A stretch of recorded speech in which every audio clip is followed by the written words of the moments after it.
March 19, 2026, sa patuloy na digmaan sa pagitan ng US, Israel at Iran, ang mabagsik na fighter jet na ito ng Amerika ay tagumpay umanong napabagsak ng Iran. Marami ang nagulat sa pangyayaring ito. Alam kasi natin ang F-35 ay isang 5th generation supersonic stealth fighter na talaga namang kung iisipin ay walang panama ang kahit anong air defense system ng Iran. Ibig sabihin, bago pa man sila makapag-react, tumama na sa target ang mga bombang ibinabagsak ng aircraft. Ngunit gaano nga ba katotoo ang nasabing pagbagsak nito? Yan ang ating alamin. Breaking news in the war in Iran. Sources telling ABC News tonight a U.S. F-35 stealth fighter on a combat mission over Iran was hit possibly by hostile fire. For the first time in this war, an F-35 stealth fighter jet was struck during a combat mission over Iran. An investigation launched after a U.S. jet may have been hit by enemy fire. Ayon sa mga ulat, isang F-35 Lightning II ang napilitang magsagawa ng emergency landing matapos ang isang mapanganib na combat mission sa loob mismo ng airspace ng Iran. Ang insidenteng ito ay agad nakakuha ng pansin sa international community dahil sa sensitibong lokasyon at kahalagahan ng naturang aircraft. Batay sa mga paunang impormasyon, matagumpay na nakalapag ang eroplano sa isang base ng Amerika sa Middle East sa kabila ng posibleng pinsala o technical issue na naranasan nito habang nasa operasyon. Kinumpirma rin ng US military na ligtas ang piloto at nasa maayos na kondisyon. Gayunpaman, sa kabila ng positibong kinalabasan ng paglapag, nananatiling limitado ang opisyal na detalye tungkol sa tunay na nangyari sa impapawid. Kaya patuloy pa rin ang masusing investigasyon upang matukoy kung ito ba ay resulta ng external threat tulad ng missile mula sa kalaban o isang internal na problema sa sistema ng eroplano. Ayon naman sa ulat ng Business Insider at iba pang kilalang media outlets, may mga indikasyon na ang naturang F-35 ay maaring tinamaan ng Iranian fire habang nasa aktibong operasyon. Bagamat hindi pa ito opisyal na kinukumpirma ng US military, ang ganitong uri ng ulat ay nagpapahiwatig na maaring may kakayahan ng air defense system ng Iran na makadetect at makapinsala sa isang stealth aircraft na matagal nang itinuturing na hari sa impapawid. Kung mapapatunayan ang pangyayaring ito ang magiging kauna-unahang pagkakataon sa kasaysayan na ang isang F-35 ng Amerika ay tinamaan sa aktwal na labanan. Isa itong development na maaring magbago sa pananaw ng maraming bansa tungkol sa pagiging dominante ng stealth technology sa modern warfare at magdulot ng mas malalim na pagsusuri sa kahinaan at limitasyon ng ganitong uri ng advanced military aircraft. Ngayon, habang wala pang malinaw na pahayag o kumpirmasyon mula sa US kung ano talaga ang tunay na nangyari, pero base sa claim ng Islamic Revolutionary Guard Corps o IRGC, sila umano ang responsable sa pag-atake laban sa naturang F-35 at inangkin nila na talagang tinamaan nilang eroplano gamit ang kanilang mga advanced air defense system. Gayunpaman, sa kabila ng matapang na deklarasyon na ito, nananatiling limitado ang ebidensyang inilalabas sa publiko at hanggang sa kasalukuyan ay wala pang independent confirmation mula sa mga neutral o third-party sources na tuluyang napabagsak ang naturang eroplano. Dahil dito, patuloy ang pagdududa at masusing pagsusuri ng mga eksperto kung ang insidente ba ay isang tunay na makabuluhang pag-unlad sa air defense capability ng Iran o bahagi lamang ng information warfare na karaniwang nangyayari sa gitna ng mga tensyon sa pagitan ng mga bansa. Ngayon mga kapatid, upang maunawaan natin ang tunay na bigat ng pangyayaring ito, mahalagang makilala natin kung ano at gaano kahalaga ang F-35 Lightning II sa modernong digmaan. Hindi kasi ito isang ordinaryong fighter jet lamang.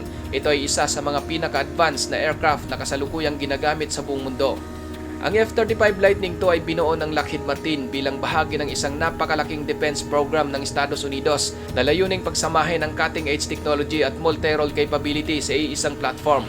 Kilala ito bilang isang 5th generation fighter. Isa itong kategorya ng mga jet na may kakayahang umiwas sa radar detection sa pamamagitan ng stealth design at espesyal na materyales habang nagtataglay din ng advanced sensors, data system at weapons integration. Bukod sa pagiging mahirap matukoy, ang F-35 ay dinisenyo rin upang magsagawa ng iba't ibang uri ng misyon mula sa air-to-air combat, ground attack hanggang sa intelligence at reconnaissance operation. Dahil dito, ang F-35 ay isa sa mga pinaka-versatile at pinakamahalagang asset ng militar ng Amerika at ng kanilang mga kaalyado.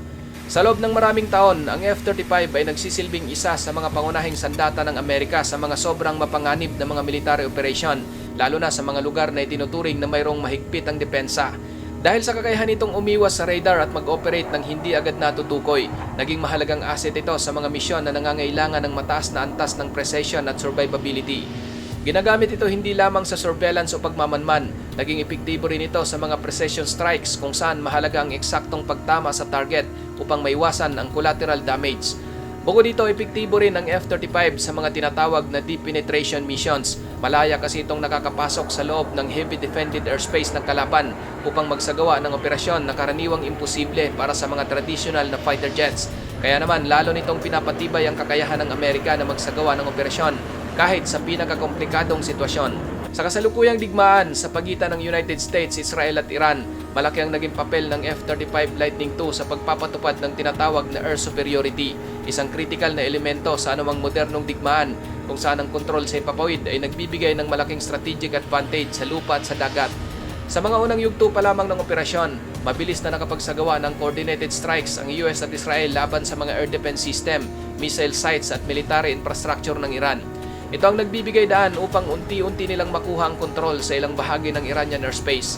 Ayon sa mga defense analysis reports, nakapagtala ang dalawang bansa ng libu-libong strike missions laban sa mga target sa loob ng Iran at naitatag ang tinatawag na localized air superiority sa mga strategic na lugar, lalo na sa southern at coastal regions ng bansa. Dahil dito, nagkaroon sila ng kakayahang magsagawa ng mas malalim at mas organisadong operasyon kung saan ang F-35 ay nagsisilbing nanguna sa pag-neutralize ng mga banta at pagbubukas ng daan para sa iba pang aircraft na sumunod sa kanilang operasyon.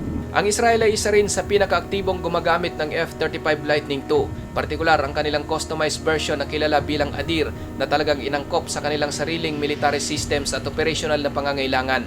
Sa mga nakalipas na taon, nakapagsagawa ng Israeli Air Force ng maraming combat mission gamit ang F-35 sa buong Middle East, kabilang dito ang sobrang mapanganib na mga operasyon sa loob mismo ng airspace ng Iran. Ang kanilang F-35 ay naging sentro ng malawakang air campaign laban sa mga strategic military targets, kabilang ang mga missile sites at defense infrastructure sa Tehran. Bukod dito, naitala rin ang isang makasaysayang insidente kung saan isang Israeli F-35I Adir ang napabagsak ang isang Iranian Yak-130 aircraft sa ibabaw ng Tehran. Ito ang kauna-unahang pagkakataon sa kasaysayan na ang isang F-35 ay nakapabagsak ng isang manned aircraft sa aktual na combat situation o yung tinatawag na dogfight. Ang insidenteng ito ay agad na kinilala bilang isang mahalagang milestone sa kasaysayan ng modern air combat dahil ipinakita nito na ang F-35 ay hindi lamang epektibo sa stealth strikes at surveillance, kaya rin itong makipag-engage at magtagumpay sa direct aerial combat laban sa kalaban. Bukod dito, pinatibay ng pangyayaring ito ang reputasyon ng F-35 bilang isang versatile at highly capable combat platform. Pinapakita ng aircraft na kaya nitong gampanan ng iba't ibang papel sa battlefield, mula sa pagiging tahimik na tagamasid hanggang sa pagiging aktibong mandirigma sa himpapawid. Isa sa pinakamahalagang katangian ng F-35 ang stealth technology nito. Ang stealth technology ay isang espesyal na kombinasyon ng disenyo at materyales na ginagawang mahirap makita ang eroplano ng mga radar ng kalaban. Halimbawa, ang hugis ng F-35 ay naka-optimize upang ilihis ang radar webs palayo sa pinagmumula ng aircraft, habang ang katawan naman ito ay gawa sa mga radar-absorbent materials na sumisipsip ng signal.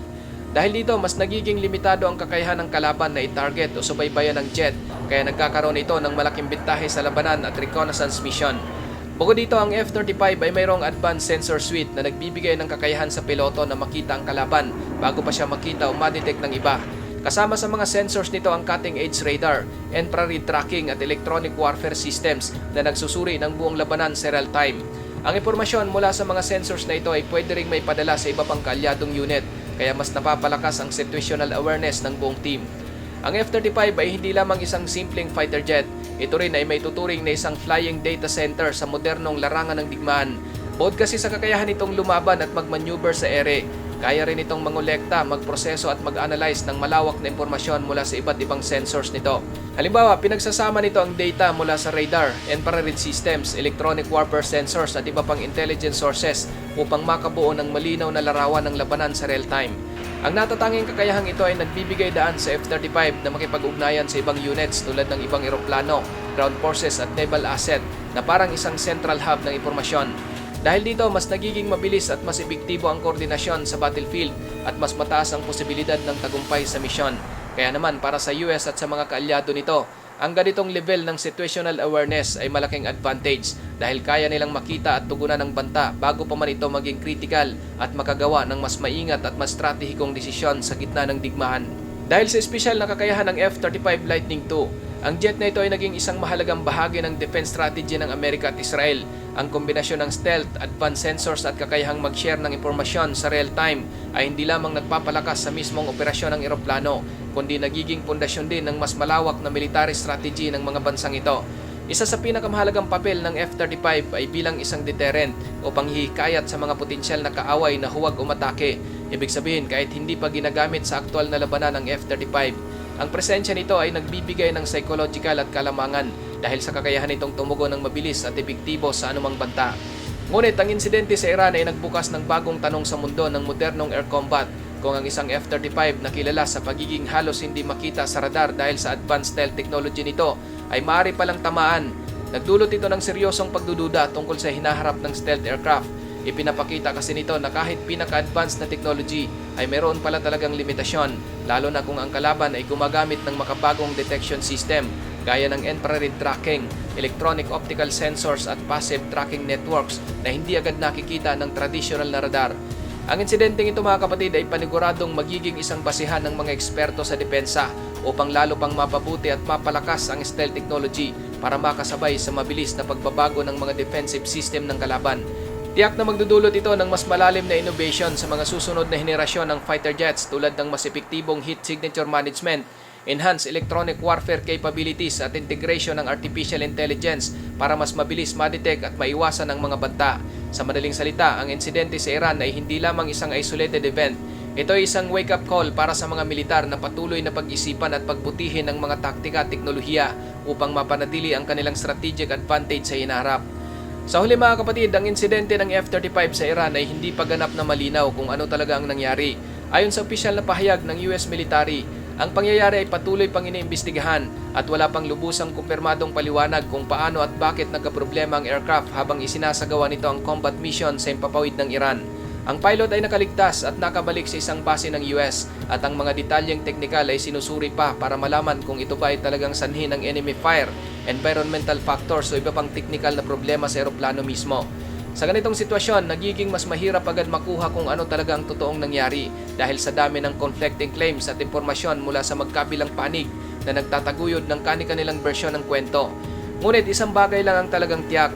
Ang insidenteng ito ay may malaking implikasyon sa modern warfare at global security dahil ang F-35 ay isa sa mga pinaka-advanced na stealth aircraft sa mundo at bahagi ng strategic deterrent ng mga bansa tulad ng US at mga kaalyado nito. Ang posibilidad na matamaan ang aircraft na ito sa isang aktual na labanan ay nagdudulot ng mas malalim na diskusyon tungkol sa kakayahan ng mga modernong air defense system laban sa stealth technology. Ito rin ay nagpapahiwatig ng patuloy na pag-evolve ng mga taktika at teknolohiya ng asymmetric warfare na maaring makaapekto sa mga future decision sa mga military planning at geopolitics. Ikaw kapatid, ano ang masasabi mo sa videong ito?